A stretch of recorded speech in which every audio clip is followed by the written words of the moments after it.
Hi, I'm Anthony Hughes, and in this video I'll be showing you how to input many of the main types of music notations available to you in Dorico, both by using the Notations panel with the mouse and also using the quick and powerful popovers that you access with the computer keyboard directly in the music. I'm in write mode, and I'd like to introduce you to the Notations panel, which lives over on the right-hand side of the Dorico window. I open the panel by clicking on one of these buttons in the Notation toolbox, or with the key command Control 9, that's Command 9 on Mac. I can also toggle it open and closed with this button. The panel displays one category of music notations at a time, and I can change that category by clicking on a different button in the toolbox. The categories are clefs, key signatures, time signatures or meters, tempo, dynamics, ornaments, tremolos, bars and bar lines, holds and pauses, and playing techniques. There are also buttons for inputting rehearsal marks, text, and lyrics, but these do not require their own dedicated panels. The principle is the same across all of the Notations panels.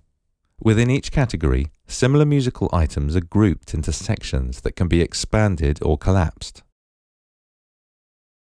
And many of these sections contain palettes of musical items that can be clicked and input into your music. If there is an active selection in the music, then any item I click in the panel will be created at that rhythmic position. Some panels contain controls to help me build up more sophisticated musical items, for example here in the Time Signatures panel. There is another way, however, to input these musical items, and we've designed it to be a really quick and powerful way to create many notations without ever having to take your fingers off the computer keyboard.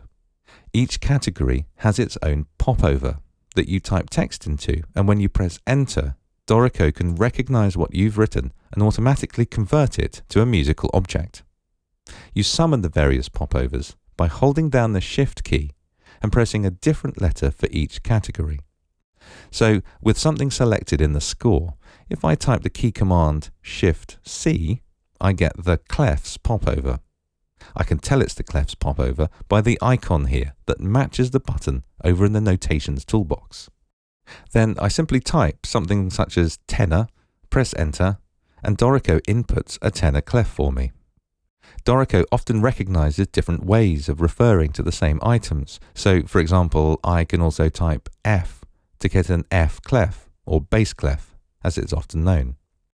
The shortcut for the key signatures popover is Shift-K.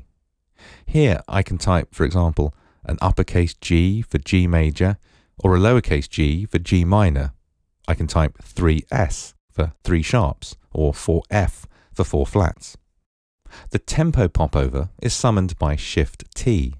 I can type quite freely into the tempo popover. If Dorico can recognize any part of what I type as a tempo it has knowledge of, it will use it to set the metronome mark, but everything I type will be retained. I can also specify metronome marks by typing, say, Q for quarter note equals 144, or E dot for dotted eighth note equals 72. Gradual tempos, such as ritardando and accelerando, are also understood.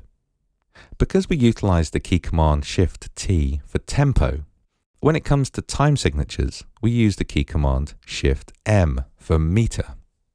This is an extremely powerful popover, and you can input basic time signatures such as 3/4 or 4/4, or C for common time and cut C for cut common time. And then I can create additive time signatures by typing, for example, 3 + 2 + 2 over 8. And if you want to specify a beat group but just show the numerator as a number, then I can use square brackets. You can also create very complex time signatures using this popover. There are ways to create alternating and interchangeable time signatures, and I can create an aggregate time signature by using the pipe character, and you can see that Dorico automatically inserts a dashed bar line for me. You can even specify an open meter with an X. The same principles apply to all the different notation categories, so Shift D for the dynamics popover, Shift O for the ornaments popover, and so on. What's more, the popovers also work while you're in note input, so if you'd like to, you can create all of these notation items from the keyboard at the same time that you are entering notes. You can find a PDF that details examples of things you can type into the different popovers that Dorico will understand at the Steinberg.help website. If this video has been helpful to you, please consider liking it by clicking on the thumbs up button, and you can subscribe to our Dorico channel to see many more videos like this one. I'm Anthony Hughes. Thanks for watching.